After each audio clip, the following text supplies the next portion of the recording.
Hello guys, in this video I'm going to show you how to use True North on the Avenza Maps application.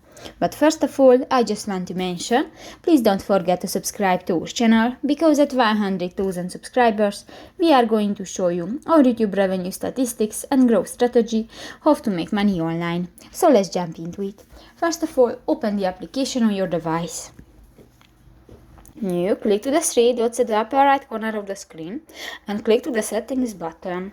Go to the settings section and click to the fourth option, the map view, and here go to the use true north option. Use magnetic or true north for compass hiding headings.